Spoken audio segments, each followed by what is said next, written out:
Arewa Musical Hausa TV. Kada ka manta ka danna subscribe sannan ka danna ƙararrawar sanarwa domin kasancewa da mu a koda yaushe da zarar mun ɗora sabon shiri. Assalamu alaikum, barkanmu da sake kasancewa da ku a wannan tasha ta mai albarka mai suna Arewa Musical Hausa TV. Kada ka manta an yau ne farkon zuwa ka wannan tasha ta mai albarka ka danna mana subscribe sannan ka danna ƙararrawar sanarwa domin kasancewa da mu a koda yaushe da zarar mun ɗora sabon shiri a wannan tasha ta mai albarka. A yau shirin namu zai tattauna ne akan Sani Ahmad da Auta MG Boy. To masoya Sani Ahmad da masoya Auta MG Boy, muna so ku ware mana tsakanin Auta MG Boy da Sani Ahmad wanne ne yafi iya wani tsara wakar soyayya a ji ta har ma a ji dadin ta har ma a yaba da ita. To masoya Auta MG Boy da masoya Sani Ahmad, kada ku manta ku danna mana subscribe sannan ku danna ƙararrawar sanarwa. Mun gode.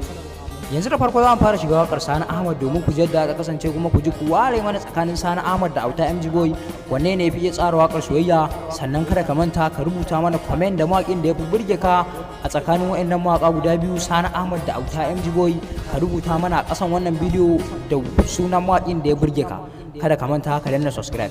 Yanzu da farko bara mu shiga wakar Sani Ahmad din domin ku ji yadda ta kasance kuma ku ji ku saurara ku tantance mana tsakanin Sani Ahmad da Auta MG Boy wanda ya fi iya tsara wakar soyayya a ji ta a ji daɗin ta. Kai dai kada ka manta ka danna subscribe. Mun gode. Nai rashi na ke kuskure na ne bana saki wai na babu mai min gori na da ke zana sadaukar abin da na tara a bani ke cika ta buri.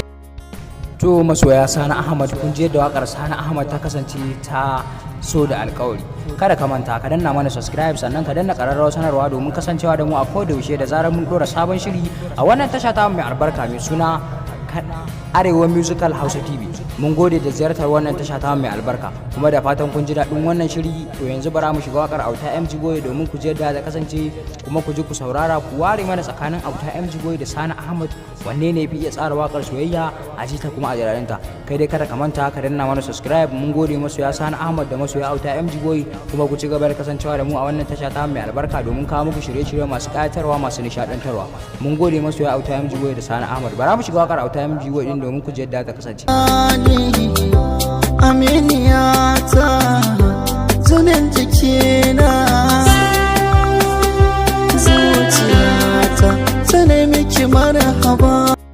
To masoya Auta MG Boy, kun ji da ita ma wakar Auta MG Boy ta kasance ta ga zuciyata ta sabuwar shekara ta 2021 wadda ya wallafa a wannan shekarar. To masoya Auta MG Boy da masoya Sani Ahmad, da fatan kun ji daɗin wannan shiri kuma kada ku manta ku danna mana subscribe a wannan tasha mai albarka sannan ku danna ƙararrawar sanarwa domin kasancewa da mu a koda yaushe da zarar mun ɗora sabon shiri a wannan channel ɗin ta mai albarka.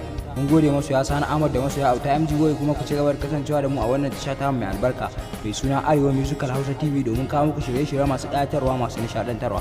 Kada ka manta ka danna subscribe sannan ka danna ƙararrawar sanarwa. Mun gode masoya Hamsu Breka da masoya Sani Ahmad da masoya Auta MG Boy. Bisalam, sai ku ji mu a shirin na gaba.